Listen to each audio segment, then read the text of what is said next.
ಈ ಶಾಲೆ 25ನೇ ರಜತ ಸಂಭ್ರಮದ ಸಮಾರಂಭದಲ್ಲಿ ನಾವಿದ್ದೇವೆ.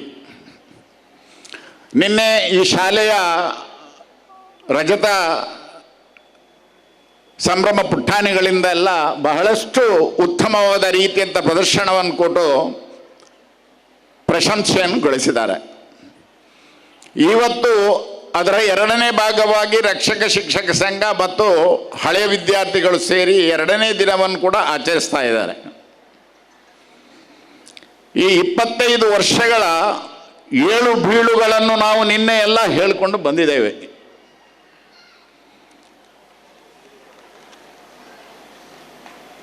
ಈ ಶಾಲೆ ಪ್ರಾರಂಭವಾಗಬೇಕಾದ್ರೆ 2 ಮಹಾನ್ಯರು, ಒಂದು ಈಶ್ವರಣ್ಣ ಮತ್ತೊಂದು ಚಂದಣ್ಣ. ಈಶ್ವರಣ್ಣ ನನ್ನ ತಂದೆ, ಚಂದಪ್ಪಣ್ಣ ನಮ್ಮ ಮೊದಲಿನ ಅಧ್ಯಕ್ಷರಾದಂಥ ದಿನಕರ ಉಳ್ಳಾಲ್ರವರ ತಂದೆ. ಇವರ ಮಾರ್ಗದರ್ಶನದಲ್ಲಿ ನಮ್ಮ ಸುರೇಶರು ಹೇಳಿದಾಗೆ ಇಲ್ಲೊಂದು ಯುವಕ ವೃಂದ ಇತ್ತು. ಅದು ಅಲ್ಲಿ ನಮ್ಮ ಟ್ರಸ್ಟಿಗಳಾದಂತಹ ರಾಘವ ಉಚ್ಚಿಲ್ ಮತ್ತು ಅವರ ತಮ್ಮಂದಿರು 2-3 ಜನ ಆ ಟ್ರಸ್ಟ್ಗಳಲ್ಲಿದ್ದರು ಮತ್ತು ಇಲ್ಲಿಯ ನಾಗರಿಕರು ಕೂಡ ಇದ್ದರು. ಅವರೆಲ್ಲ ಆಲೋಚನೆ ಮಾಡಿದರು, ಇದನ್ನು ಏನಾದರೂ ಲೋಕಕ್ಕೆ ಸಮರ್ಪಣೆ ಮಾಡಬೇಕೆನ್ನುವಂಥ ನಿಟ್ಟಿನಲ್ಲಿ ನಮ್ಮ ಹಿರಿಯರ ಹತ್ರ ಬಂದು ಮಾತಾಡಿದರು.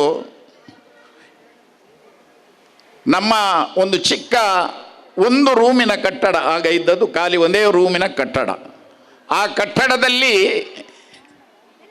ನಾವು ಒಂದು ವಿದ್ಯಾಸಂಸ್ಥೆಯನ್ನು ಸ್ಥಾಪನೆ ಮಾಡಬೇಕು ಎನ್ನುವಂಥ ಚಿಂತನೆಯನ್ನು ಅವರ ಮುಂದಿಟ್ಟರು. ಅವರಿಗೆ ಅನಿಸಿತು,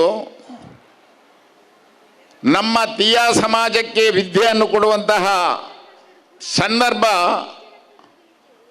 ಇದನ್ನು ಉಪಯೋಗಿಸಿಕೊಳ್ಳುವುದು ಉತ್ತಮ ಅಂತ ಹೇಳಿ ನನ್ನನ್ನು, ಸದಾಶಿವ ಉಳ್ಳಾಲರನ್ನು, ಮಾಧವ ತಲ್ಪಾಡಿ ಹಾಗೂ ರಾಘವ ಉಚ್ಚಿಲ್, ದಿನಕರ ಉಳ್ಳಾಲ್ ಇವರನ್ನೆಲ್ಲ ಸೇರಿಸಿಕೊಂಡು ಇದಕ್ಕೆ ಒಂದು ಸಮಿತಿಯನ್ನು ರಚನೆ ಮಾಡಬೇಕೆನ್ನುವಂಥ ನಿಟ್ಟಿನಲ್ಲಿ ನಾವೆಲ್ಲ ಮಂಗಳೂರಿನ, ಬಾಂಬೆಯಲ್ಲಿ ಉದ್ಯಮದಾರರಾದಂತಹ ರೋಹಿದಾಸ್ ಬಂಗೇರ್ರವರು, ನಮ್ಮ ಮಂಗಳೂರಿನಲ್ಲಿ ಉದ್ಯಮಿಯಾದಂತಹ ಲತಾ ರವೀಂದ್ರರವರು, ಅವರ ಮಗ ಈಗ ದಿವ್ಯದರ್ಶನ್ ಇದ್ದಾರೆ ಇದರಲ್ಲಿ. ಹಾಗೆ ದುಬೈಯಲ್ಲಿರುವಂತಹ ಹೇಮಾ ಭಾಸ್ಕರ್ ರವರು, ಬಬ್ಬಲ್ರವರು, ಮಾಧವ ತಲ್ಪಾಡಿಯವರು, ಇವರನ್ನೆಲ್ಲ ಮತ್ತು ಡಾಕ್ಟರ್ ವಸಂತರವರು, ಇವರನ್ನೆಲ್ಲ ಸೇರಿಸಿಕೊಂಡು ಒಂದು ತಂಡವನ್ನು ಮಾಡಿಕೊಂಡು ಈ ಶಾಲೆಯನ್ನು ಪ್ರಾರಂಭ ಮಾಡಿದೆವು. ಅಡೆತಡೆಗಳು ತುಂಬ ಬಂದರು. ಯಾವುದನ್ನು ಲೆಕ್ಕಿಸದೆ ನಮ್ಮ ಕರ್ತವ್ಯ ಏನುಂಟು, ನಮ್ಮ ಗುರಿ ಏನುಂಟು ಅದನ್ನು ಮುಟ್ಟುವುದು ನಮ್ಮ ಉದ್ದೇಶವಾಗಿತ್ತು. ನಾವು ನಮ್ಮ ಗುರಿಯನ್ನು ಇವತ್ತು ಮುಟ್ಟಿದ್ದೇವೆ. ನಮ್ಮ ಮುಂದಿನ ಯೋಚನೆಗಳು ಬಹಳ ವಿಸ್ತಾರವಾಗಿದೆ. ಕಾಲೇಜ್ ಮಟ್ಟಕ್ಕೆ ಹೋಗಬೇಕು.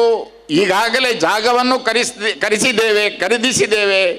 ಇನ್ನೂ 1 ಎಕರೆ ಜಾಗೆಯನ್ನು ನಮ್ಮ ಸದಾಶಿವ ಉಳ್ಳಾಲ್ರವರ ನೇತೃತ್ವದಲ್ಲಿ ಖರೀದಿಸಬೇಕಾಗಿದೆ.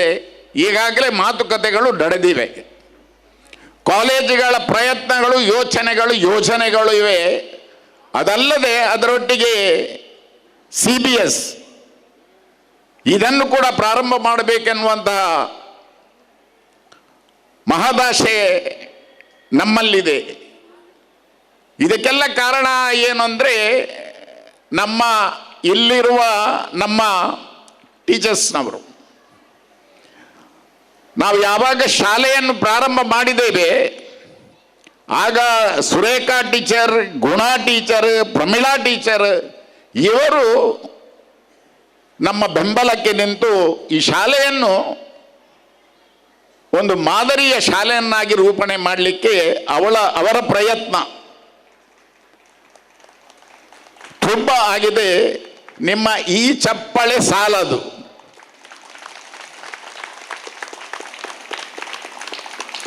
ಯಾಕೆಂದ್ರೆ ನಮ್ಮ ಕಾಳಜಿಗಿಂತ ಒಂದು ಪಾಲು ಜಾಸ್ತಿ ಕಾಳಜಿಯನ್ನು ವಹಿಸಿ ಈ ಶಾಲೆಯನ್ನು ಒಂದು ಮಾದರಿಯ ಶಾಲೆಯನ್ನು ಅಂತ ಮಾಡಲಿಕ್ಕೆ ಪ್ರಯತ್ನ ಪಟ್ಟಿದ್ದಾರೆ. ಅವರ ಹಿಂದೆ ನಿಂತು ನಾವು ಅವರಿಗೆ ಸಪೋರ್ಟ್ ಮಾಡಿದ್ದೇವೆ.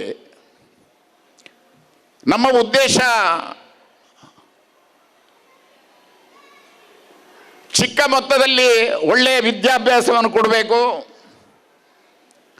ತೀಯ ಸಮಾಜದ ಮುಂದಿನ ಪೀಳಿಗೆಗೆ ಇದೊಂದು ಮಾರ್ಗ ದರ್ಶನವಾಗಬೇಕು.